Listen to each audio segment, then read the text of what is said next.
Welcome to Mysterious Clues, where we uncover hidden truths and unsolved mysteries from around the world. Don't forget to subscribe and tell us in the comments which part of the world you're watching from. It was a fog-drenched morning in mid-autumn when the telegram arrived at Whitehaven Mansions. The mist curled like ghostly fingers across the rooftops of London, and Hercule Poirot, already impeccably dressed in a dove-grey suit with lavender socks and a gleaming tie-pin, sat at his breakfast table, enjoying a pot of dark roast coffee with slices of brioche precisely buttered. Across the table, Captain Hastings, still adjusting to the day with a frown and a newspaper, eyed the envelope that had just arrived. Poirot examined the crisp paper with interest, lifting it with the tongs he reserved for such things. A single, raised eyebrow marked his first reaction. Then, with delicate precision, he opened the telegram and read it in silence. "Well?" Hastings asked, peering over his glasses. "Not another murder in the countryside, I hope." Poirot didn't answer immediately. He folded the telegram and placed it beside his cup. "A most curious invitation, mon ami. It comes from Lady Edith. Fairbanks, a widow of considerable reputation. Her estate, Fairbanks Hall, is said to be one of the oldest homes in Sussex." Yes, Hastings muttered. "I've heard of the place. Bit of a local legend, if I recall. Strange goings-on, that sort of thing." "Just so," Poirot nodded. "But this is no ordinary invitation. Listen to this. Monsieur Poirot, I request your urgent attendance at Fairbanks Hall. We have had an apparition, and now a death. They say the ghost foretold it, but I believe only in the wickedness of man. You must come at once. Yours, Lady Edith Fairbanks." Hastings stared. "An apparition?" Poirot sipped his coffee thoughtfully. "It seems our Lady Edith is not among those who tremble at ghosts. She believes, as I do, that behind every spectre lies something all too human. And the death? No detail is given. That, Hastings, is what makes it très intéressant. Still," Hastings muttered, trying to appear casual, "a haunted manor, strange noises, whispers of prophecy. It's not quite your style, is it, Poirot?" "But non," Poirot replied smoothly, rising and retrieving his cane. "What is the ghost, mon ami, if not the perfect disguise for a very human crime?" Fairbanks Hall stood on a rise overlooking the Sussex countryside, its long stone façade rising out of the mist like a cathedral of secrets. Ivy strangled the old stone in serpentine patches, and the windows, tall and ancient, reflected the pale sky like the blank eyes of a painting. As their hired car approached the gravel drive, Hastings leaned forward, trying to glimpse any sign of life. "There's something rather bleak about the place," he muttered. "Ah, but bleakness, Hastings, is the perfect canvas for drama," Poirot answered, already adjusting his cuffs. "And you see, the stage is set." A man in an old brown coat opened the massive oak door as they arrived. He had a face that seemed carved from old wood, and he inclined his head stiffly. "Mr. Poirot, I presume. I'm Hensley, the house steward. Lady Edith is in the green salon." Poirot bowed lightly. "Merci. We will not delay." As they followed Hensley through the draughty corridors, lined with oil portraits and dark panelling, Poirot seemed to study everything with quiet calculation. The worn rugs, the muted ticking of an unseen clock, the scent of beeswax and roses. Lady Edith stood with her back to the fire in a room that felt both grand and intimate. Green damask walls, a Persian rug faded from years, and a harp that had not been played in decades. She was a tall woman, past 70, with silver hair swept into a bun and a face lined not with weakness but resolve.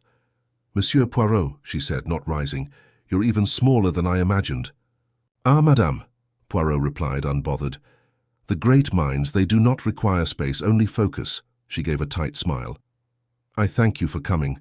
You must forgive the theatrics of my telegram, but I did not know how else to draw you. Here, the police, they won't take it seriously. Let us begin at the beginning, Lady Edith. You spoke of an apparition." She gestured toward the window. "2 nights ago, just past midnight. My nephew saw it first, Algernon, a woman, white as frost, walking the west corridor, hands clasped at her chest. He swears it looked like his mother." Hastings straightened. "His mother?" "She's been dead 20 years, Lady Edith said simply. "And last night, after dinner, our guest, Mr. Giles Harrow, fell from the upper balcony and died on..." The flagstones. Poirot steepled his fingers. An unfortunate accident? I thought so too, she said. Until this morning, when I found this. She opened a lacquered box on the mantel and removed an envelope. Inside was a single sheet of vellum parchment, aged and yellowed, with elegant handwritten script. Poirot leaned closer. Before the frost claims another, the ghost shall pass once more. The blood that binds will break. Poirot was silent. His eyes moved across the page, then drifted upward. It is not the ghost, madame, that troubles me. It is the phrasing, the blood that binds. Lady Edith nodded grimly. Yes, and you see now why I wrote to you. Everyone in this house is family, or nearly so. My nephew, his fiancée, our old family solicitor, my goddaughter, the ghost. Monsieur Poirot knows too much. Poirot turned, eyes gleaming. Then, Lady Edith, let us treat the ghost not as a spirit, but as a guest. And I, Hercule Poirot, shall ask what all good hosts must. Why has it come? Hastings looked uneasy. You believe someone here wrote that note? Poirot raised a finger. I believe, Hastings, that someone here wants to be believed. And that, mon ami, is the most dangerous game of all. Poirot stood in the green salon for a moment longer, his eyes lingering on the old note, then on Lady Edith's composed, almost defiant face.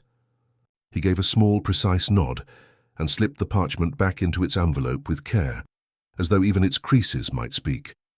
We must speak to everyone in the house, madame. At once, Lady Edith inclined her head. Yes, I've told them. Already you were coming, they're waiting in the library. Poirot offered his arm, and she did not hesitate to take it, leading them down the corridor in silence. Hastings followed, his brow furrowed in that way it did when the facts, however eerie, had not yet found a pattern he could cling to.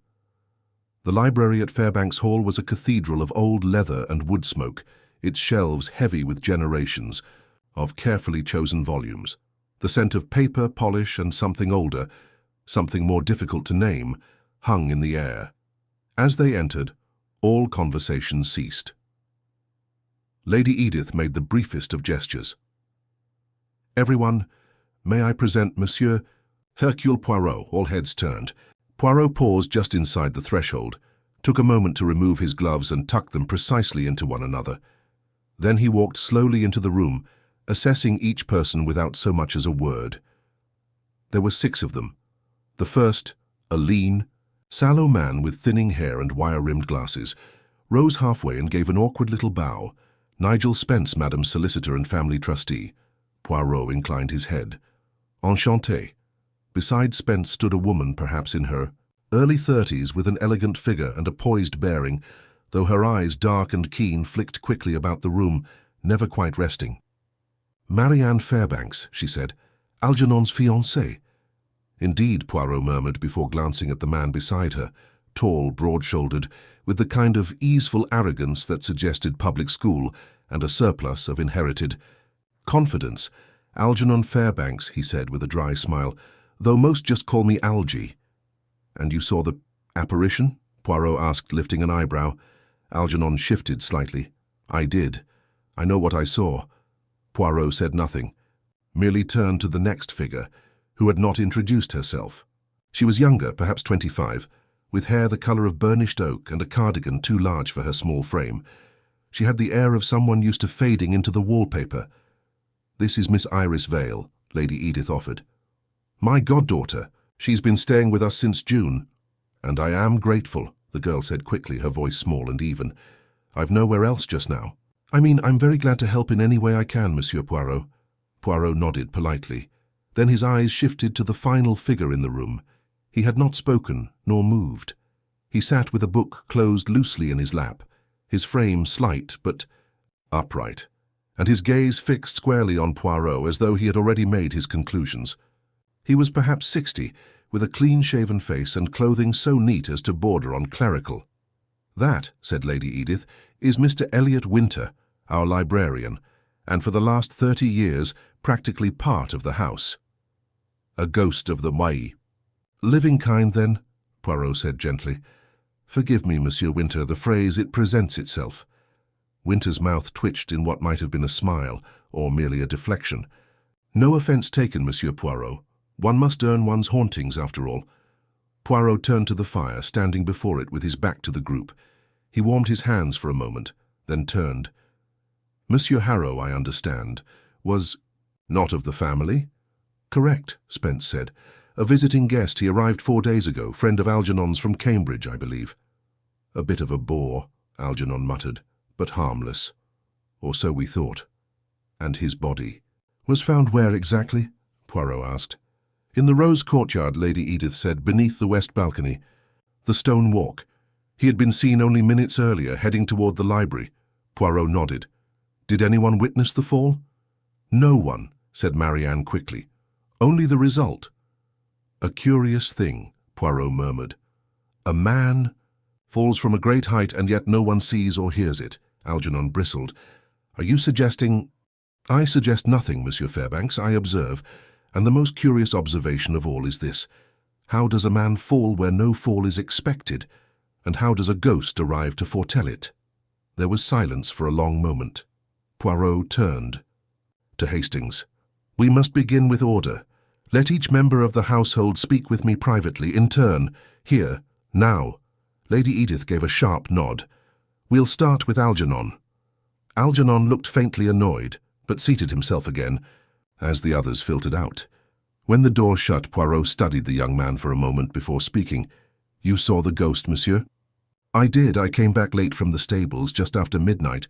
The corridor was nearly dark, but I saw her, pale, walking slowly. I didn't chase her. I just froze. She turned the corner near the old chapel door and vanished. You are sure she was real? Algernon hesitated. I thought so. But she looked like my mother. I saw her face. And your mother, she passed when? 20 years ago. Suicide. Poirot's eyes narrowed slightly. I see. And how did your guest, Monsieur Harrow, come to be here? We were at Cambridge, together. He's been travelling in India. Came back with some ideas about ghost stories. He was researching spiritualism. It was meant to be a bit of fun, honestly. He arrived with a suitcase full of books and barely stopped talking about spectral energy and family echoes. Poirot folded his hands. And did he make anyone angry? Algernon hesitated again. He teased Iris a little, but he was harmless. Maybe drank too much, but he wasn't dangerous. Was he frightened? Once. The night before he died. He said something wasn't right in the West Wing. Kept asking about the locked doors near the old priest's room. I told him it was all nonsense, but he wouldn't let it go. Merci, Poirot said at last. That will do for now. Algernon left, and one by one the others took their turn. Marianne was cool, controlled. She admitted little. I didn't believe Giles about the ghost. He liked games. I thought it was a trick. And his death. A mistake, surely. He must have slipped. Or he was pushed, Poirot said softly. Marianne's lips thinned. Nigel Spence was cagey, eyes sharp, behind the glasses. Lady Edith is proud. She won't admit it, but the estate is bleeding money. Giles Harrow had ideas about purchasing part of the land, restoring the chapel as some sort of spiritual retreat. Edith refused, of course. Did anyone else know of this offer? No one. Not unless Giles spoke out of turn. Poirot nodded. And you, Miss Vale? Iris looked uncomfortable. I try not to get in anyone's way. Giles was unpleasant. He made comments. Did you feel afraid of him? She glanced down. Sometimes. Lastly came Elliot Winter, who looked at Poirot with something close to calm interest. You have questions, he said simply. Many, Poirot replied. But I will begin here. Have you ever seen the ghost? Winter tilted his head. This house is full of memories, Monsieur Poirot. They breathe through the walls. I have heard things, but I trust more in the living. Poirot smiled faintly. Then we understand each other. Outside, the wind rattled the ivy against the leaded windows. Poirot returned to the fire and tapped a finger against his chin. It is not the ghost I find most disturbing, Hastings, he said quietly. It is how well everyone here seems to tolerate it. And for a long moment, Poirot said nothing more. But something in his stillness told Hastings that the case had already begun to change shape in his mind. Poirot was not looking for a ghost. He was looking for the person who had invented it. Poirot remained by the library hearth long after the last suspect had departed, watching the firelight play across the polished andirons. Hastings, seated across from him with arms crossed and brow furrowed, finally broke the silence. "Well," he said, "I can't say I like any of them much." Poirot gave a delicate shrug. "Like and dislike, Hastings, are not useful measures. In murder, it is not a question of character, but of contradiction." "Still," Hastings muttered, "they all seem rather rehearsed, don't you think? Too neat, too certain about what they did or didn't see." "Ah," Poirot said quietly, "justament. When people are too neat, it is often because they are hiding a great untidiness beneath. I am thinking especially of the lady, Mademoiselle Marianne." "She seemed perfectly composed," Hastings said. "Oui, and that is the problem. A man has died violently in their home. A ghost has appeared. A mysterious note predicting death is found the next morning. And yet the fiancée of the heir speaks as though she were discussing an opera she didn't enjoy. Too cool, too careful." Hastings rubbed his chin. "You think she knows more?" "I think," Poirot replied, "that she controls more than she admits." There was a knock at the door, sharp and immediate. Poirot turned.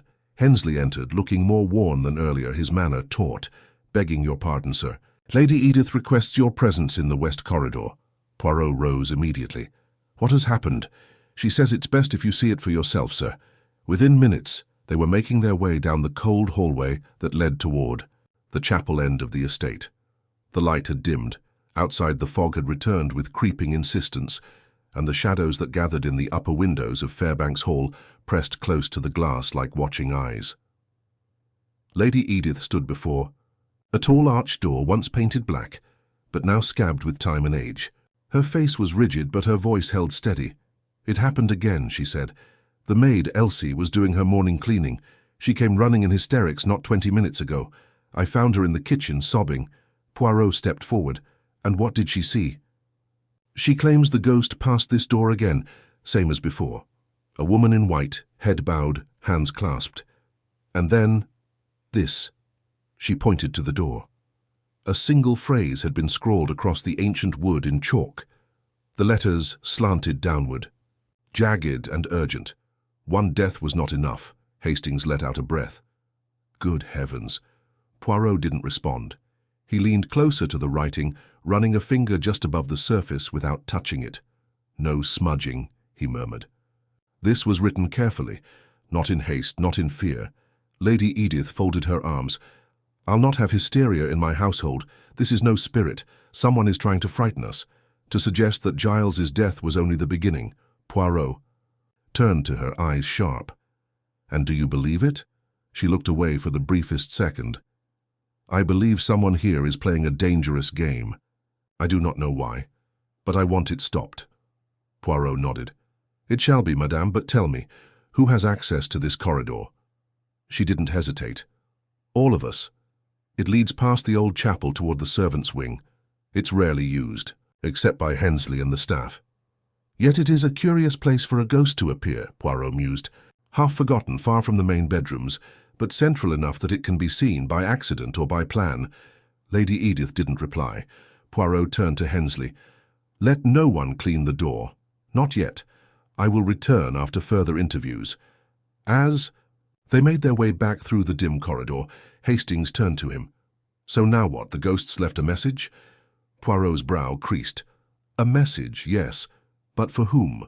The phrase is too deliberate. Not grief, not warning. It is performative." Hastings was silent a moment, then asked, "You don't think—" "Surely not. This whole ghost business could be a distraction." "I think, Hastings, that someone in this house is hoping we will see shadows and miss the hand that casts them." Back in the drawing room, Poirot requested the presence of Miss Iris Vale. She arrived a few minutes later, a thin wool shawl wrapped around her shoulders and an anxious flicker in her expression. "You wished to speak to me again, Monsieur Poirot?" "Yes." "Mademoiselle, please come, sit. I require only a few moments." She lowered herself into the armchair across from him, hands fidgeting in her lap. "I understand that you've been living here for some months now," he began. "Yes, since June." And how would you describe your relationship with the others? In the house, she blinked. They've been kind, I suppose, but I've never really belonged, not the way Algy or Marianne do. I was always just Edith's little charity case. Poirot tilted his head. And yet it was you whom Giles Harrow paid special attention to. She looked down, colour touching her cheeks. He was forward. I didn't like it. He made jokes. I didn't understand, and when I didn't laugh, he became mean. You told no one? I tried, she said softly. I told Mr. Winter. He said to avoid him, that Giles was just playing games. Poirot nodded slowly. And tell me, Mademoiselle, where were you last night between 10 and midnight? She looked startled, then swallowed. In my room reading, I didn't come out. Did anyone see you? No, but I didn't hear anything either. No scream, no fall. Poirot made a note, thanked her, and dismissed her. As soon as she left, he rang for Hensley. Monsieur, Poirot said when the steward entered. Where is Mr. Harrow's luggage? Hensley blinked. Still in the guest room. We've left it untouched. Good. Please bring it here. I wish to examine it. An hour later, Poirot sat beside a heavy brown suitcase, its contents neatly arranged on the carpet. Books on spiritualism, on hauntings in English estates, on symbolic prophecy. A set of notes scribbled half in haste, half in careful order, and beneath them, in a folded leather pouch, clippings, old articles. Poirot picked one up. Tragedy. At Fairbanks, heiress's death, deemed suicide. June 1914. Poirot's eyes narrowed. The article recounted the sudden death of Eleanor Fairbanks, Algernon's mother, after her engagement to a military officer had been called off amid scandal. It hinted delicately at despair. A family shame buried quietly. Beneath the clipping was another, more recent. Spiritualist author Giles Harrow to publish treatise on ancestral hauntings. Poirot leaned back. Mon Dieu, he murmured. Giles Harrow did not come to Fairbanks. Hall for leisure. He came to provoke, to dig, to resurrect the dead. Hastings, hovering nearby, looked over his shoulder. You think he found something? I think, Poirot said, that he knew more than he was meant to, and someone decided to silence him before he could share it. He glanced back at the old clipping. The question is not whether a ghost appeared at Fairbanks Hall, he said softly. The question is, whose ghost? And then, for the first time since they arrived, Poirot smiled. Not kindly, not cruelly, but as a man who had just seen the first loose thread in a very old tapestry, and he intended to pull. Poirot returned the final clipping to its leather pouch with the same delicacy one might reserve for handling bones exhumed from sacred ground. He sat motionless in the library chair for a few moments longer, fingertips pressed lightly together. The fire had died to embers, and outside, the grey afternoon pressed softly against the tall windows. It was not yet dusk, but the house had already grown quiet again, too quiet for its size. Giles Harrow was no ordinary visitor, Poirot murmured. Hastings, who had been thumbing through one of the spiritualist volumes, looked up. You think he meant to blackmail them? Non, Poirot said, eyes fixed ahead. Blackmailers are secretive, discreet. Giles was theatrical. He brought these books, these clippings, not to hide them, but to be seen reading them. He wanted attention. He wanted a reaction. From whom? Poirot's gaze shifted slowly toward the fire. From someone connected to Eleanor Fairbanks's death. That is the thread, Hastings. The ghost is Eleanor. But she died by suicide, didn't she? Poirot's brow lifted. Did she?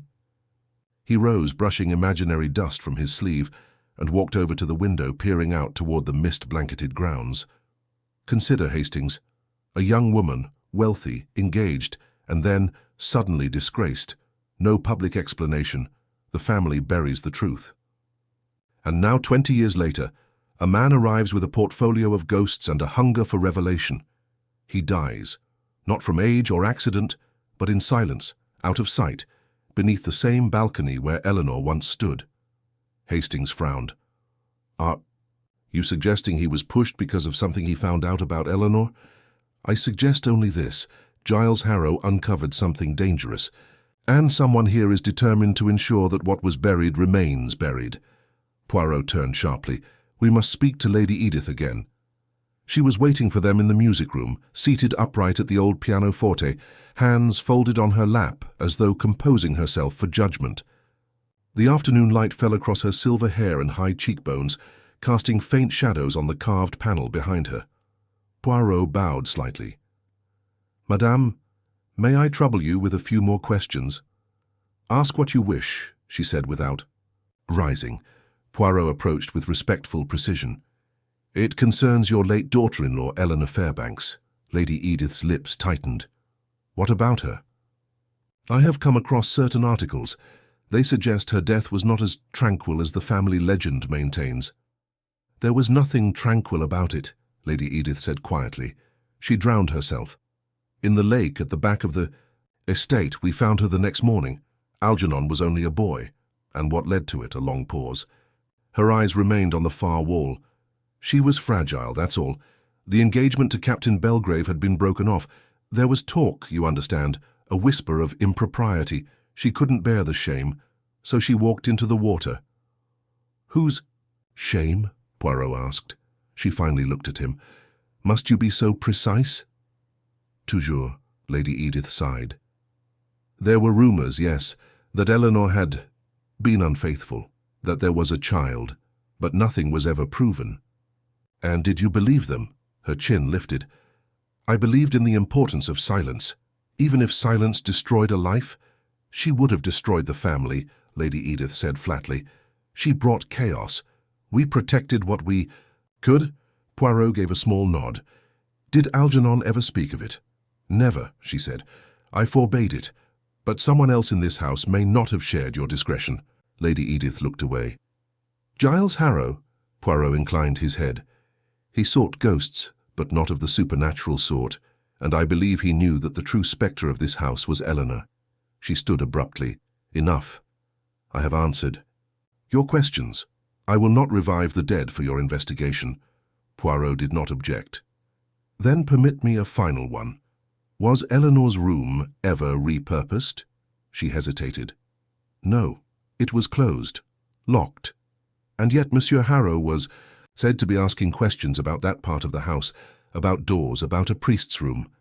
Lady Edith's voice dropped to a whisper.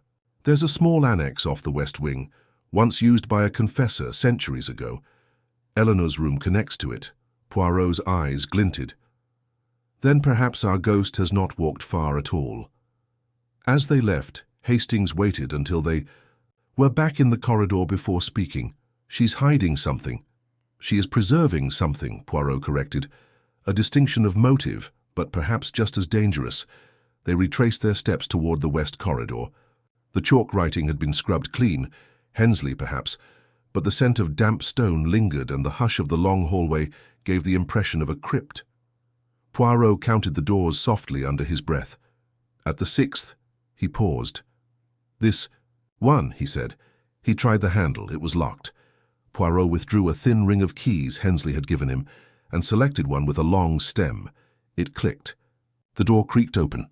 The room was narrow, high-ceilinged, with a single narrow bed pushed against the wall and a wardrobe covered in an old sheet. The air inside was stale but faintly floral. The curtains were drawn, but light seeped in around. "The edges. This is where Eleanor died," Hastings said softly. Poirot shook his head. "No, this is where she lived. What matters now is what she left behind." They began their search methodically. Wardrobe first, then under the bed. Poirot moved with precision, dusting each handle, noting the faint impressions in the carpet. Hastings, meanwhile, stood beside the window, gazing at the garden path that led from the balcony above. "Wait," he said. "That's the same path where Giles was found, isn't it?" Poirot nodded slowly. "Yes, from this window you would have a clear view." He turned and opened the dressing-table drawer. Inside, nestled among a few old letters and handkerchiefs, was a small leather-bound diary. Poirot opened it. The entries were faded but legible. The last pages had been removed, torn out deliberately, but one entry near the middle caught his attention. He swore it would not be discovered, that the child could be taken elsewhere. "But I know now. They mean to make me disappear. Not physically, but completely. I will not be a ghost in my own home." Poirot stared at the words, then he turned to Hastings. "She was pregnant. and someone made certain she would not give birth under this roof. But that means, if Giles found this, he confronted the person responsible, Poirot said, standing slowly, and then he died. He replaced the diary in his pocket. They left the room and began walking back toward the main corridor when a figure appeared at the far end. Miss Iris Vale. She looked startled to see them. "I was looking for you," she said. "There's something you need to see in the old chapel." Poirot's eyes narrowed. "Lead the way." She turned, moving quickly, and they followed her through a narrow passage that curved down toward the small stone chapel tucked into the south edge of the estate. It had not been used in decades, but candles had been lit inside, and the space flickered with uneasy light. At the altar, someone had placed a bundle of cloth. Iris stepped back. Poirot stepped forward, lifted it carefully. Inside was a faded christening gown and a birth certificate, the name Eleanor Fairbanks, the child, Iris Vale. Hastings gasped. Poirot looked up at Iris, whose hands were clenched at her sides. "She was my mother," she said. "I only learned the truth 6 months ago. Lady Edith never told me. It was Mr. Winter who found the letters. I didn't mean to cause harm. I only wanted to know who I was. Giles helped me. He said he could help make the truth known." Poirot nodded slowly. "And now Giles is dead." Iris closed her eyes. "He said he suspected something, that someone in the house knew what had happened to Eleanor, that they were still afraid of..." That Poirot placed a hand gently on her shoulder. "Do not fear, mademoiselle. The ghost of Fairbanks Hall has walked long enough." He turned, voice quiet but certain. "And I intend to follow where she leads." Poirot stood very still, the birth certificate still in his hand, the quiet of the chapel wrapping around them like a shroud. The light from the candles flickered gently, casting long shadows across the stone floor, and for a moment it seemed as though the chapel itself were holding its breath. Iris did not move, her shoulders rigid, her face pale in the glow. "A secret like this," Poirot said at last, his voice soft but weighted, "does not stay buried for long. It leaves echoes, in gestures, in glances, in silences. And now, mademoiselle, you are no longer an echo, you are a voice." She turned her face slightly toward him, uncertain. "I only found the certificate in the spring. Mr. Winter was the one who discovered the rest. He told me to be cautious, that not everyone in this house would want the past exhumed." Poirot nodded slowly. "And you told Giles Harrow?" She hesitated. "Yes, he asked about the West Wing and about the locked rooms. He said he could help me, that I deserved the truth, that Fairbanks Hall had built itself on a lie and it was time someone made it answer for that." "And in return," Poirot murmured, "you gave him a story, the story of Eleanor Fairbanks, the mother who was erased." "Yes," Iris said. "I didn't think he'd use it to provoke them." Poirot turned toward the altar, his mind moving swiftly now through the threads that had begun to connect. Giles may have believed himself clever, but he did not understand the weight of heritage or pride. This house has long lived in denial. First, about Eleanor, and now about you. He turned and gently passed the birth certificate back to her. "This is no longer just a murder, mademoiselle. It is a reckoning." Hastings looked uneasy. "Poirot, you don't really think Lady Edith would have—" "No," Poirot said calmly. "Lady Edith is capable of cruelty, certainly, but her weapon is silence, not murder. No, this crime is one of fear. Someone else had more to lose if the truth came out." He looked back at Iris. "We will say nothing of this for now. It must remain between us, but you must be brave. Can you do that?" Iris nodded. "Yes." Poirot turned toward the chapel door. "Good. Because I believe the person responsible for Giles' death is already watching us very closely." They emerged into the corridor, and Poirot immediately noticed something different. The air was sharper, colder, as if someone had just passed through ahead of them. A faint sound, was it a step, vanished before Hastings could trace it. Poirot turned to Hensley, who was just approaching from the main hall, his eyes darting. "Toward the chapel. Have you seen anyone pass this way?" The steward shook his head. "Not since I last checked the west corridor, but I thought I heard something just now. A creak, maybe. Someone on the stairs." Poirot gave a curt nod. "You will do something for me, monsieur. Please ensure that all the guests remain in the drawing room. Do not tell them why. And under no circumstances should anyone be allowed to leave the house. Is that clear?" "Yes, sir." As Hensley hurried off, Poirot turned to Hastings. "We must return to the library. There is something more in Giles' notes. Something I missed." They reached the quiet room quickly. The suitcase still sat open, books and papers neatly arranged, but untouched since their earlier search. Poirot knelt again, pulling the notes into better order, reading with rapid precision. "There," he said at last, tapping a small journal entry near the back of Giles's notebook. "Listen to this. The Fairbanks matriarch was evasive, but I saw something in her eyes when I mentioned the confessor's room. More than memory, fear. Someone else was there when Eleanor died. Someone whose story doesn't match the estate records. A servant who vanished or was removed. I must find the name." Poirot looked up sharply. "A servant, removed from the record, conveniently forgotten. You think this person knew what really happened, or was involved, perhaps as a witness, perhaps more?" Poirot stood, pacing now. But if Giles discovered the name, he may have confronted them, and that would have made him dangerous. "But he doesn't write the name," Hastings said, frowning. "No," Poirot agreed. "But he must have told someone." His eyes narrowed. "Winter." The name fell between them like a stone in water. Hastings blinked. "The librarian?" Giles would have needed help finding old estate logs, employment records. "Mr. Winter keeps the archive, yes?" Hastings nodded slowly. "He said he'd worked here nearly 30 years. Poirot crossed the room. "Then let us see what he's been doing in those 30 years. They found Mr. Winter not in the library, but in the small archive chamber, tucked beside the conservatory. It was a narrow room, humid and smelling faintly of paper and wax. The librarian looked up as they entered, placing a leather-bound volume gently on the table. "Ah, Monsieur Poirot, to what do I owe this visit?" "You have been reading," Poirot said mildly, eyeing the book. "Anything of interest?" "Family. Ledgers," Winter said. "Quite dry, I'm afraid, but I find old patterns soothing." "Even the patterns we wish to forget." The older man's eyes narrowed slightly. "Is there a purpose to this conversation?" Poirot stepped forward. "I believe Giles Harrow discovered a name, someone who was present the night Eleanor died, someone who may have been expunged from the household record, and I believe you know who it is." Winter's voice remained steady. "You accuse me of withholding information." "I accuse you of protecting this house," Poirot said, "perhaps out of loyalty, perhaps out of guilt." Winter inhaled slowly.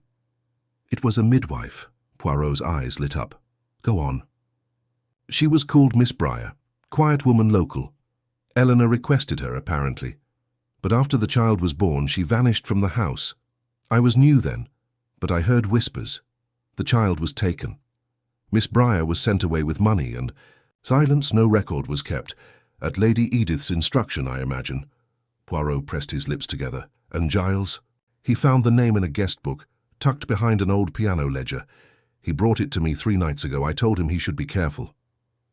"But you did not tell him to stop." Winter's expression turned grim. "No, because he was right." "The past deserves to be known." Poirot inclined his head. "Thank you, monsieur, that will be all." Outside the archive, Hastings exhaled. "So we have motive. Someone trying to suppress the past. Iris, the daughter. Giles, the discoverer. And Miss Briar now vanished again. But someone else knew," Poirot said. "Someone other than Winter. Someone who realized that Giles was getting close to something more dangerous than gossip, and that someone acted before Giles could speak aloud what he had pieced together. He stopped at the turn in the corridor, his gaze drifting upward. "Hastings, tell me, what do you remember of Algernon's account of the apparition?" "That he saw it walking the west corridor. White figure, looked like his mother." "Precisely, and what did Iris tell us?" "That Giles was pressing her for details, that he intended to reenact the ghost, to confront the family with their own guilt." "So you think," Hastings said slowly, "that someone staged the ghost, to draw attention away from Giles?" "No," Poirot replied. "I think someone used Giles's plan against him. I think the person who killed Giles New. He intended to walk the west corridor that night, dressed in white, perhaps even disguised to resemble Eleanor. But Giles never made it that far. He was intercepted, yes, and killed, but the ghost still appeared just long enough to create the illusion he'd died after the vision. Hastings looked stunned. But who would know Giles's plan? Poirot turned slowly, the one person Giles trusted to help him stage it. His eyes darkened, the one who knew everything. And with that he turned back toward the drawing room, his pace suddenly swift. The time for quiet observation was over. The trap had to be set.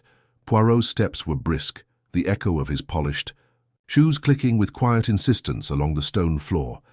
Hastings followed at his side, not speaking, but clearly aware that the balance of the case had shifted. The lines were sharpening. The murk of myth and memory was thinning, and something real, cold, deliberate was beginning to show through. They reached the drawing room. Inside, the suspects waited. Algernon stood with one arm resting against the fireplace, staring into the flames, as though hoping they'd explain something. Marianne was seated near the window, a book open on her lap, but long forgotten. Spence, the solicitor, had positioned himself near the liquor cart, nursing a brandy. Iris sat silently near the door, her hands folded tight. Elliot Winter was nowhere in sight. Lady Edith looked up as Poirot entered, her face unreadable. She rose without comment, as though expecting something inevitable. Poirot did not sit. "Thank you all for your patience," he began, his voice calm and perfectly composed. "I am now in possession of nearly all the facts. The remaining details, they will come as they always do when one has correctly assembled the pattern. But for now, there is one final step before I make my conclusions. And for that I ask for your cooperation." No one spoke. The fire crackled softly. Poirot's gaze moved from face to face.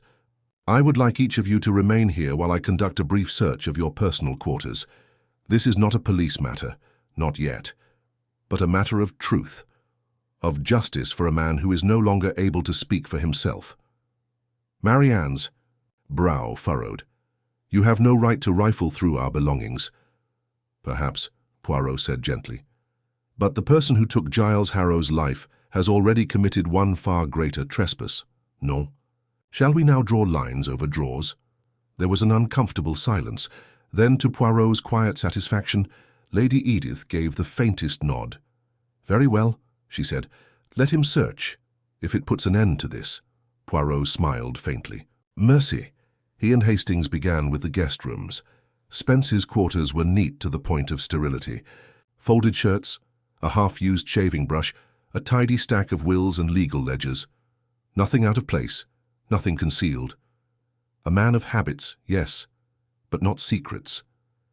Marianne's room was more telling. Silk scarves draped over the mirror, a drawer of postcards, many unsigned, but nothing remotely tied to Giles Harrow. No letters, no notes. Poirot paused briefly at the perfume bottles, two identical brands, but one clearly used more than the other. "Odd," he murmured. Hastings looked. What is?" Poirot touched the heavier bottle. "This scent, it is unfamiliar in the house, but I smelled it faintly in the west corridor, and I do not think Marianne has been near that corridor. Then someone else used her perfume? Or someone has been in her room?" They moved next to Algernon's. The room was sparsely kept, mostly old sporting memorabilia, a few vintage records, a bottle of scotch with dust on the label. Hastings frowned as Poirot opened the wardrobe and began shifting through the clothes. "Looking for a ghost costume?" Hastings muttered.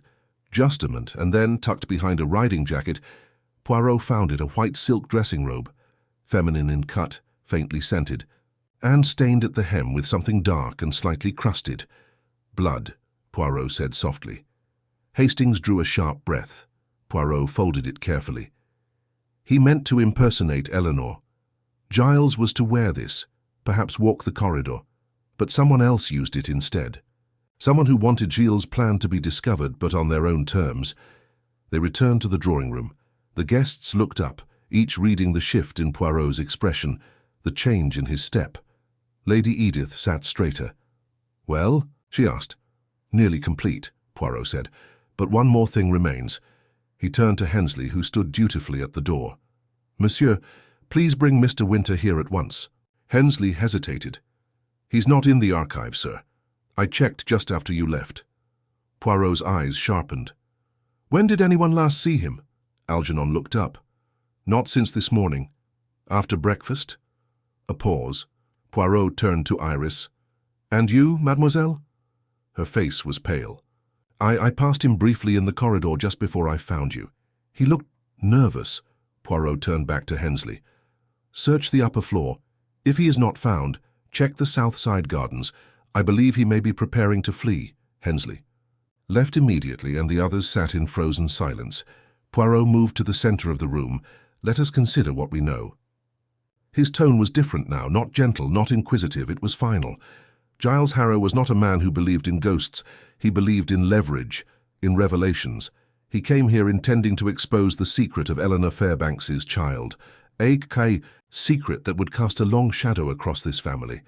He planned to reveal it not quietly, but theatrically, with costumes, sightings, and whispers of prophecy. But his plan was intercepted. Poirot turned slightly. He shared his scheme with two people, Miss Iris Vale and Mr. Elliot Winter. Iris, in search of her mother's truth, hoped only to understand. But Mr. Winter, he had more to protect. Lady Edith sat forward. "That's absurd. Elliot's loyalty to this house is absolute." "Indeed," Poirot said. "And that is precisely the problem. For I believe Mr. Winter was present on the night Eleanor died, as a junior clerk, perhaps even as an unacknowledged suitor, and I believe he knew of the child, of Iris. He may even have been the one to convince Eleanor to stay quiet, to deliver the baby in secret under the condition that it would be taken away." Poirot let the words settle, and when Giles came asking questions, prying open doors best left shut, Winter panicked. He allowed Giles to walk the west corridor that night, dressed as a ghost, but he followed him, confronted him, and, in a moment of desperation, pushed him from the balcony. Hastings said nothing. No one did. Poirot stepped closer to the fire, but a body alone would not have hidden the truth. So Winter wrote the chalk message, revived the legend, made it look like the ghost had struck again, and for a time it worked. There was a commotion in the hall. Hensley returned, breathless. "Found him, sir, in the gardener's shed. Suitcase packed. Attempted to run." Poirot did not smile. "Bring him in." Two footmen appeared behind Hensley, escorting a pale, trembling Mr. Winter. His coat was askew, his glasses crooked, and his eyes, those scholarly, composed eyes, held panic.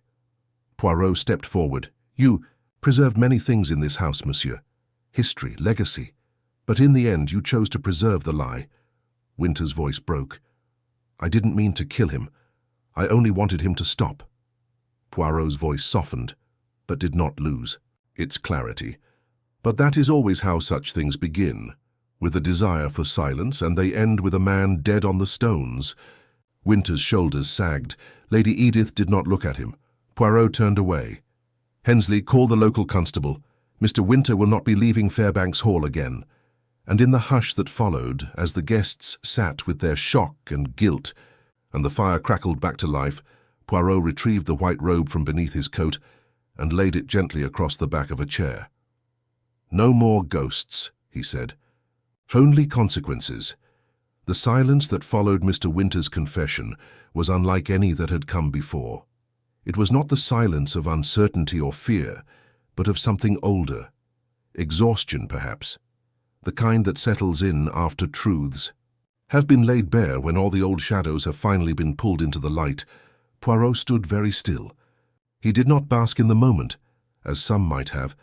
He simply watched Winter's bowed head as the man was led gently from the drawing room, his footsteps soft but final.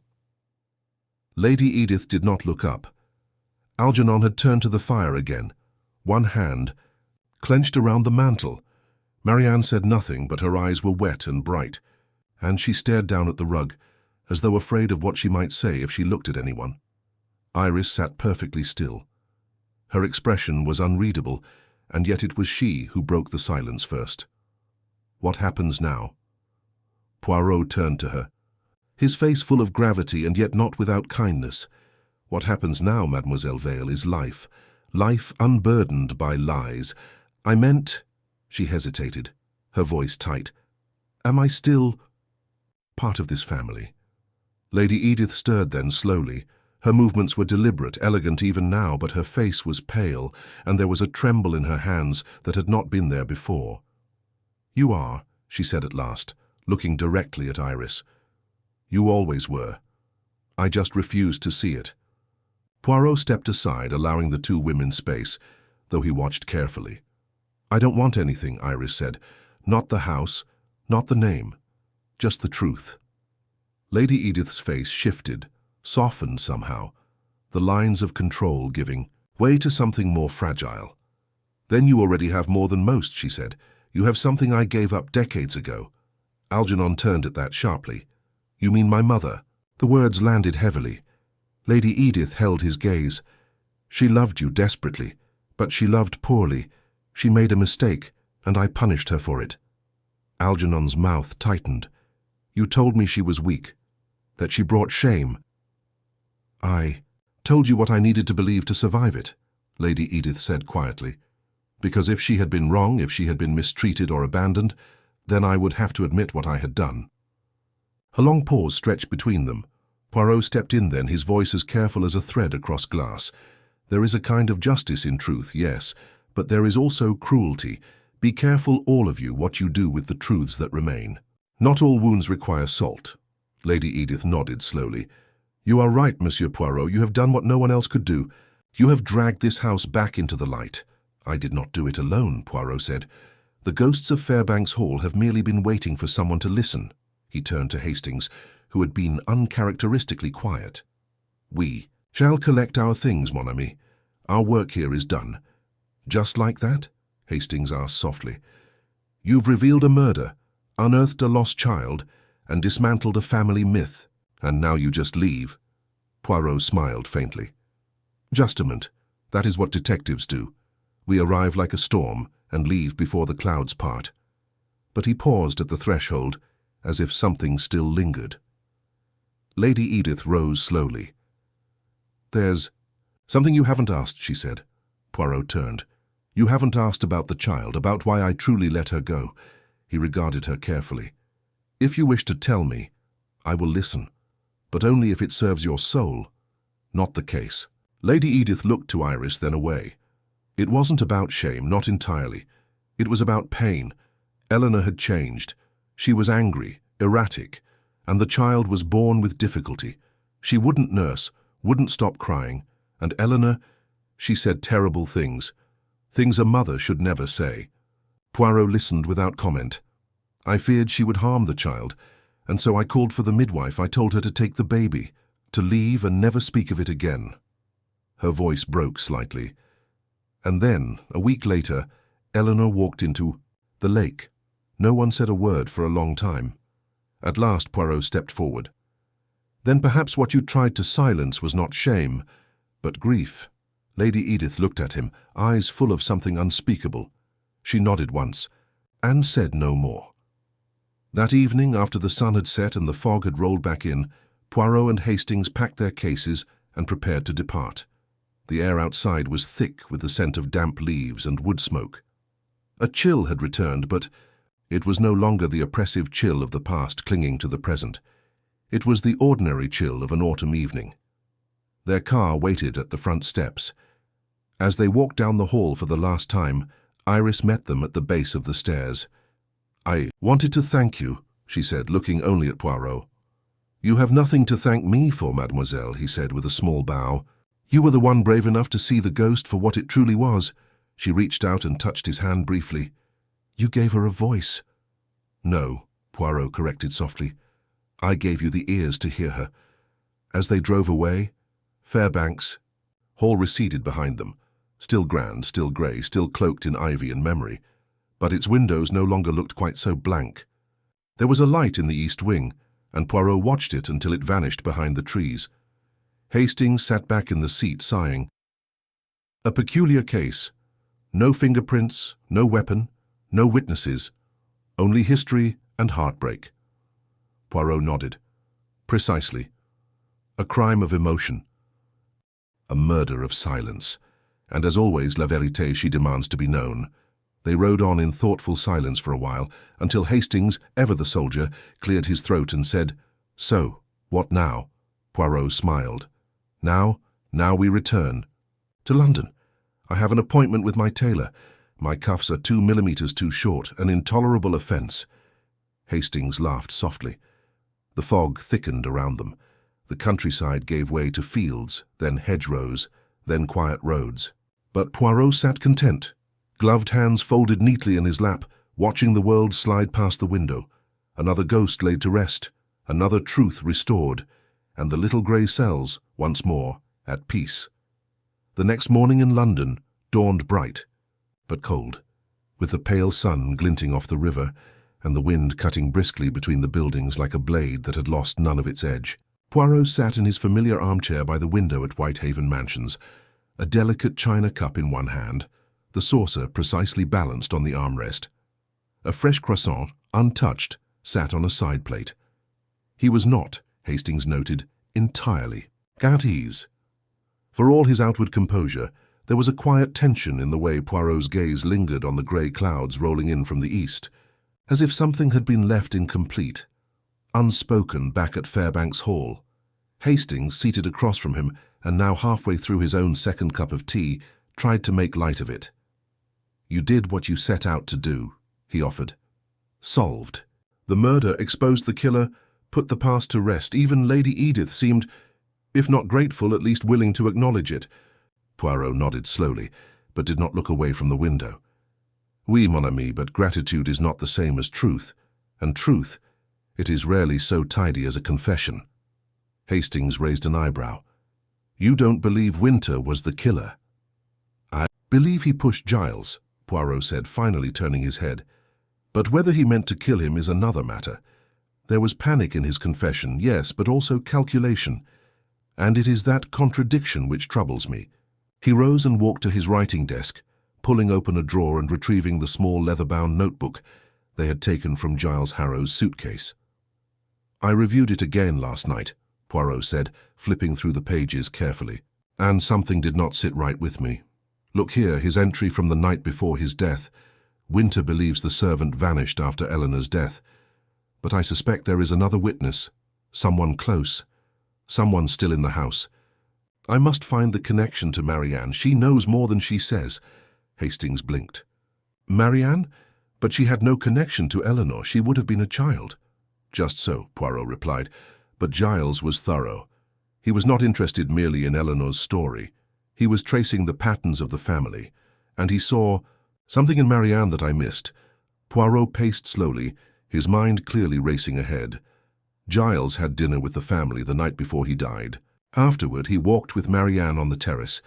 That detail was mentioned by Algernon quite casually, but Giles made no mention of her in his notes that evening, and Giles always recorded his thoughts. He was deliberate, intentional. "You think she threatened him?"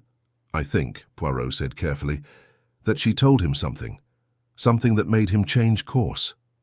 He sat again, steepling his fingers beneath his chin. "You saw how she reacted when I asked to search. Her room. The tightness in her voice, the deliberate calm, a woman who is used to control. But she slipped once when I mentioned Eleanor's name, not visibly, but in scent." Hastings frowned. "Scent?" "There were 2 perfumes in her room. Identical. Bottles, but only one in use. The other was faint, faded, and it matched the scent I noticed in the corridor where the ghost had been seen. A floral note, barely there, but distinct." Hastings leaned forward. "So, she wore it?" Poirot nodded slowly. "Or someone used her bottle to stage the vision, but that would require access to her room, and there is another possibility. 1. I dismissed too quickly. What if the vision Algernon saw was not Giles?" Hastings went still. "Not Giles?" "Think carefully. Giles never made it to the corridor. We know now he was killed before the ghost appeared. But the apparition still passed through that hallway. Algernon described her in great detail, a woman in white, pale, hands folded." "You're suggesting—" Hastings trailed off, eyes widening. "Marianne staged it." Poirot did not answer immediately. Instead, He walked to the mantel and placed his hand lightly on the clock there, adjusting it by a minute. "I believe—" Giles confided in both Iris and Winter, he said, but I believe he confided something else, something urgent to Marianne, something she did not want revealed. She was engaged to Algernon. If the truth about Iris came out, it would complicate inheritance, surely. Yes, Poirot agreed. But there is more. Marianne's father, do you recall what was said of him? Hastings frowned, thinking. Nothing much. Dead. Never mentioned. Poirot tapped the notebook. Giles had been tracing family lines. It is here in the margin of one page. Marianne's mother worked briefly at Fairbanks as a companion nurse. Dismissed suddenly after Eleanor's death. No record of father. Coincidence? Hastings sat bolt upright. You think Marianne is Eleanor's daughter? Not Eleanor's, Poirot said quietly, but another servant's. Possibly. Even a half-sister to Iris.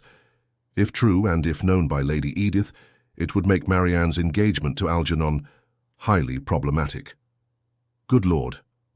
Just so. If Giles uncovered this and shared it with her, she would have been desperate to suppress it, but clever. Giles's ghost plan was the perfect distraction. If he vanished and a ghost appeared, no one would ask further questions. It would become folklore. Poirot paused. But something went wrong. Winter confronted Giles first, killed him, perhaps not even knowing what Giles truly had learned. Marianne then followed through with the illusion to protect herself. She knew Giles's notes could still implicate her, so she remained silent, calm. Too calm. But what can we do? Hastings asked. Winter confessed. The case is closed. Poirot's eyes narrowed. Not quite. There is one final act.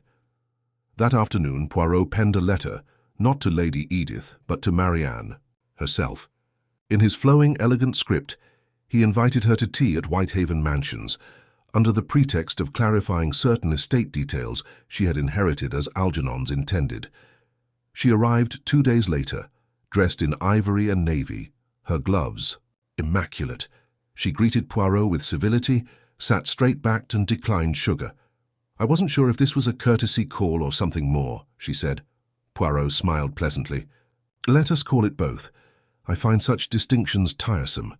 He poured her tea, stirred his own, and then said with casual grace, Tell me, mademoiselle, when you borrowed Iris's locket and wore it at dinner that night, was it because you already knew the truth, or were you trying to confirm it? Marianne did not flinch, but her eyes held. You assume a great deal. I do, Poirot said, but only because the facts leave no room for innocence. You knew about Eleanor. You knew Iris's parentage. Giles must have told you, or perhaps you suspected long before. And when you saw that he planned to make it public, you helped Winter cover it up, before you too were exposed. Marianne looked down, her gloved hands smoothing a crease on her skirt. You can't prove anything. No, Poirot agreed. But you see, I do not need to. Winter confessed to the murder, but it is you who kept the lie alive, and that will cost you. She looked up sharply. Cost me what? Algernon, Poirot said simply. He may love you, yes, but love cannot survive deception. When he learns that you knew and said nothing, when he realizes you used his trust to protect your position, he will end it. Marianne's expression shifted. The cold grace faltered, then reassembled. You're very sure of yourself, Poirot leaned forward gently. Not of myself, mademoiselle. Of human nature. She stood then, gathering her coat. Then I suppose I've overstayed my welcome. Perhaps, Poirot said, rising with her, but not as long as you overstayed your place in that house. She left without another word. Hastings emerged from the study, where he had been quietly listening. Do you think she'll confess to Algernon? No, Poirot replied, but she will tremble, and in trembling she will reveal far more than she ever spoke. He returned to his chair by the window, poured himself a second cup of tea, and at last allowed himself a full sip. Voila, Hastings. The last mask has fallen, and outside the clouds began to lift. The clouds over London thinned to a ghostly haze by late afternoon, the kind that made the rooftops shimmer faintly in the pale sunlight, as though the city itself were beginning. to thaw from some long-held chill. Inside Whitehaven Mansions, Hercule Poirot stood at the window with his arms folded behind his back, gazing at the world below as if measuring its angles. The tea things had been cleared. Marianne was gone. But the ripple her presence left had not yet settled. Hastings re-entered the room after a brief phone call downstairs, his expression curious but unreadable. "That was Inspector Barnes," he said. "He's confirmed it. Winter was charged, formally this morning." The confession held up under questioning, though the inspector remarked he was strangely flat. No tears, no resistance. As though he expected it. Poirot did not turn. He did expect it. Winter's punishment began long before the law arrived. He had lived among ghosts, Hastings. Not only Eleanor's, but his own. His crime was not merely in the fall from the balcony, but in his long silence afterward. He became a librarian of the truth and chose to shelve it rather than speak it. Hastings sat down slowly. "And Marianne?" Poirot finally turned. Marianne was not the killer, but she was the last protector of the lie, and now that it has been exposed, she has no footing left. She didn't deny it. No, because it is difficult to lie when you are no longer certain what you're defending. Her identity, her ambition, her future, all of it was wrapped in the illusion of being above the past. But she was never above it. She was built from it. He moved to the fireplace, picked up a match, and relit the small flame under the kettle. It was a ceremonial gesture more than anything. Poirot did not like loose ends, and tea was always the prelude to resolution. "There is one last thing I must do," he said. Hastings looked up. "Something else?" Poirot nodded. "Not for the case, but for the people." He retrieved an envelope from the writing desk, a letter addressed in his careful hand to Lady Edith Fairbanks. "I owe her this," Poirot said, "and so does Iris." Hastings frowned. "But she already knows the truth." "Non, mon ami." "She knows a truth, but not all of it, not the meaning. Truth, you see, is not only about what happened, it is about why it matters." He walked to the hall, coat and cane in hand, and Hastings followed, used to the rhythm of Poirot's convictions. By now. They stepped into the brisk air, flagged a cab, and made their way across the city to the address written neatly on the envelope. Lady Edith's London residence, a narrow Edwardian townhouse, discreetly tucked into a street of pale stucco and prim windows.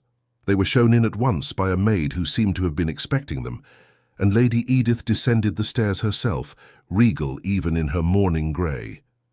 "You've brought news," she said, "not as a question but as fact." "Not news," Poirot replied, understanding. They were seated in the parlour, fire already lit, and Poirot handed her the envelope. She did not open it. Instead, she asked, "Did she come to you, Marianne?" "Yes." "And?" "She said little, but enough. The engagement will not survive." "Nor should it." Edith sighed, long and tired. "I knew it. I've known it for weeks, if I'm honest. Marianne never loved Algy. Not really. She loved the idea of being impossible to remove, of being necessary. She wanted a place in the history of the house." "She nearly achieved it," Poirot said. "Yes, but permanence built on erasure always crumbles eventually." Poirot nodded approvingly. "Very well said, madame." Edith finally opened the letter, reading it quickly but carefully. When she looked up, her expression had softened. "You're right," she said, "about Iris. She isn't just a remnant. She's a beginning. You will let her stay with you?" "Yes, if she wishes. I've already spoken to her. She has her own plans. But this," she tapped the letter lightly, "this helps.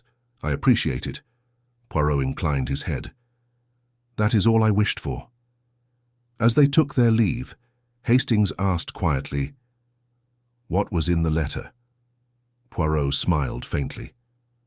"Just a few words about Eleanor. That she did not die without love. That the child she bore grew into someone with grace and dignity. That the wound left behind has finally begun to heal." They returned to Whitehaven in the early evening. The apartment welcomed them like a familiar friend, warm, ordered, and filled with the quiet echoes of a case nearly closed. But Poirot, still not entirely settled, drifted to the desk again and drew out the final page of Giles Harrow's notebook. The very last line, Not written by Giles, but perhaps dictated or jotted during his last conversation, possibly even with Marianne. It read, "If the house won't speak, then let the ghost scream." Poirot read it 3 times, and then finally he smiled. The case had never been about ghosts. It had been about silence, about what silence does, how it grows, coils, replaces memory with suspicion and pain. Winter had maintained it. Marianne had manipulated it. Edith had obeyed it. And Giles, impetuous, arrogant Giles, had tried to break it open with thunder and spectacle. But in the end, it had been the quiet voice of Iris that brought the house down. That night, as the lamps were dimmed and the city lulled itself into slumber, Poirot sat alone for a moment longer, watching the shadows play across the walls. He did not fear ghosts. He understood them. They were simply truths waiting too long to be told, and he, Hercule Poirot, was never afraid of the truth. The next day passed with uncommon stillness. Poirot spent the morning in his customary rituals, brushing lint from his lapels with unnecessary frequency, adjusting the alignment of every paper and pen on his desk until they met his precise geometry of order. Yet even Hastings, who had come to regard these tics as the very rhythm of Poirot's inner thoughts, noticed something more deliberate behind them. Poirot was not merely settling his surroundings. He was preparing to settle his conscience. At last he broke the silence, his voice soft but clear. "There is one final detail, Hastings.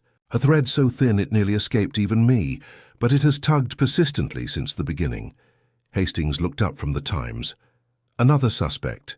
No, the opposite, in fact. Someone whose innocence was so carefully implied, so gently woven into the background, that I nearly failed to observe her properly." He rose and crossed the room to the bookcase, not to select a book, but to tap the edge of the shelf in thought. Iris Vale. Hastings blinked. "But surely you don't suspect her? She was the victim in all of this." "That is what we were meant to believe." Poirot turned slowly, his eyes sharp. "She is not guilty of murder, no, but I believe she is guilty of something far more subtle, and in its way just as dangerous." Hastings set the paper aside. "I don't understand." "You remember the chapel?" Poirot said. "The bundle of cloth, the birth certificate, the carefully laid tableau." Iris said she found it, that Giles helped her. "Yes, but what if she was not the one following Giles? What if she was leading him?" Poirot crossed to his writing desk and picked up the journal once more. He opened it to the page where Iris's name first appeared in Giles's notes. He writes, "Iris knows more than she admits. She speaks as though she's discovering the truth, but there's something in her tone, a quiet certainty, as if she's simply waiting for me to catch up." Hastings leaned forward. "So you think she knew about her parentage before she claimed to?" "I think she has always known," Poirot said, "or suspected strongly. She was not surprised by the birth certificate. She did not weep when Lady Edith admitted the past. In fact, the only true emotion she displayed was when Giles was killed. Not because she was shocked by his death, but because she had lost control of the narrative she was crafting." He turned, walking slowly, carefully, as though retracing a path in reverse. She knew Giles would act. She gave him just enough. Letters, hints, emotional cues, to drive his curiosity. She fed him the story, Hastings, like a playwright feeding lines to an actor. And when she realized Marianne was a threat to that narrative, when she learned Giles had spoken to her first, she acted. Hastings went pale. "You don't mean she killed Giles?" "No," Poirot said again. "But she knew someone would. She lit the match, then stepped back and let the fire consume what it would." They were silent a moment. Poirot continued softly. "And then afterward, she played the role of the frightened girl, the forgotten child. She allowed the others to collapse beneath the weight of the past while she remained, poised, untouched." Hastings frowned. "But to what end?" "Control," Poirot said simply. "Not over the estate, not over money, over her story, her identity. For so long she was defined by absence, by what she wasn't told, by what was taken. Now finally, she saw a way to define herself by what she revealed. The truth, on her terms. But she still allowed a man to die." "Yes," Poirot said, "and she said nothing to stop it. In law she is blameless, in conscience. He let the thought hang. A quiet knock interrupted them. Poirot raised an eyebrow. "Entrez." The maid stepped in. "A Miss Iris Vale." "Sir, she's downstairs." Poirot turned calmly to Hastings. "It seems we are not the only ones who cannot sleep without resolution." He rose and straightened his cuffs. "Show her up, if you please." Iris entered with poise. She wore a simple coat, gloves clutched in her hands. Her eyes were steady. "I hope I'm not intruding," she said. Poirot gestured toward the chair. "You are most welcome, mademoiselle." She sat but did not relax. "I came," she said slowly, "because I sensed you were not entirely finished. Très observant." Poirot gave a small smile. "Indeed, I am not. Shall we speak plainly?" "Yes," she said. "Please." "You knew about Eleanor long before Giles did." A pause, then softly. "Yes." "You knew she was your mother. You suspected the family had buried her memory. You resented it." "Yes. And so you fed Giles the story, guided him, not maliciously but intentionally. You knew he would pursue it. You wanted him to." Iris looked down, fingers clasped tightly. "I didn't want him to die. But you did want someone to pay." She nodded slowly. "I wanted to see if the truth would crack them open, if it would make them human." "And did it?" She looked up. "Yes, it did." Poirot was silent for a long moment. "You are not guilty of murder," he said, gently. "But you did play a part in the machinery that caused it. That truth belongs to you just as much as your past does." Iris blinked, but did not look away. "Then what do I do with it?" "You live," Poirot said. "You live honestly. You do not forget what was done to you, but you also do not become the thing they feared. A legacy of bitterness. You are more than what they tried to hide." He leaned forward slightly. "And you must forgive them eventually. Not for them, but for yourself." She nodded again, a tear sliding down her cheek before she brushed it away. "I'll try." Poirot stood. "That is all anyone can ask." She rose, extended her hand. Poirot took it, warm and firm. "Thank you," she whispered. After she left, Hastings said nothing for a while. Then he turned to Poirot. "Will you report any of it?" Poirot shook his head. "No, there is no crime left to punish, only people learning how to live again." Hastings nodded slowly. "You were right, you know. It wasn't a ghost story after all." Poirot smiled. "No, it was a story about the things we bury, and the strange winding ways they rise again." The fire crackled gently in the grate. Outside, the world carried on. But inside Whitehaven Mansions, as the lamplight caught the glint in Poirot's eye, and the long case finally settled in the past where it belonged, a quiet peace took hold. And this time, there were no more ghosts. It was a week later when the final piece arrived. Not by telegram nor courier, but by post. A cream envelope with elegant handwriting addressed to Hercule Poirot in the same looping script that had once annotated a chapel birth certificate, folded linen, and forgotten grief. Inside was a single note unsigned. "You were right, not about everything, but enough. The truth always walks alone before anyone dares follow it. Thank you for walking first." Poirot read the letter twice, then placed it gently beside his breakfast plate. Hastings, ever curious, watched from the other end of the table. "From Iris?" he asked, though he already suspected. Poirot inclined his head. "She is in Switzerland. Enrolled at a finishing school. Lady Edith arranged it quietly. The house at Fairbanks is being prepared for sale." "No heirs?" Poirot shook his head. "Algernon has withdrawn from society, gone abroad. Marianne sent word that she has entered into a quiet engagement elsewhere. Not quite the scandal one expects, but perhaps the exile is scandal enough. And Winter, in prison awaiting trial. But I doubt the sentence will be long. The Crown has no stomach for prosecuting ancient ghosts." He folded the letter and tucked it into a drawer. "The case is closed," he said, formally. But not emotionally. Hastings frowned. "You still feel unsettled?" Poirot stirred his tea with deliberate care. It is not the facts, Hastings. They are lined up like soldiers. It is the shape of the story itself. There is no villain here. Not truly, only the aftermath of buried wounds. And in such stories there is never one guilty party, only layers of harm. Hastings nodded. It's true.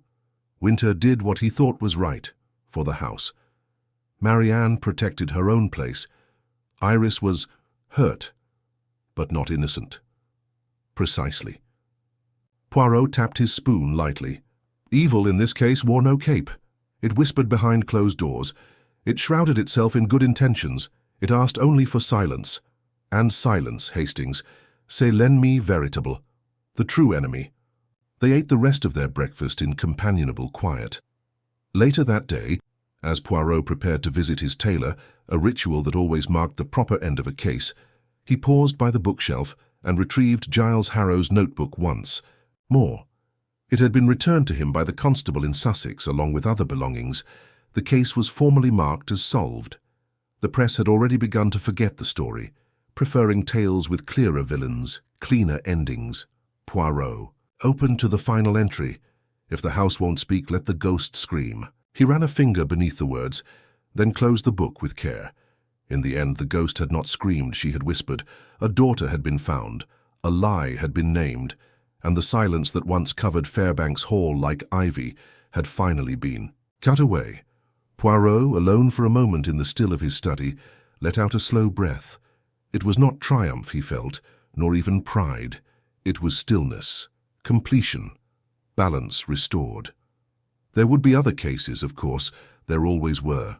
Mysteries to untangle, crimes to understand. But this one, the affair at Fairbanks Hall, had been different, not because of its complexity, but because of its tenderness, its sadness, and its truth. When Hastings returned, coat in hand, Poirot rose and smiled. "Come, mon ami," he said. "Let us walk. The day is cold, but the city is alive, and there is no better way to honor the dead than to keep living." As they stepped into the crisp London air, a fine mist drifted down from the sky, gentle as memory, and Poirot, his coat buttoned just so, his moustache immaculately combed, walked forward with quiet steps, leaving behind not just a case, but the last echo of a ghost that would never walk again.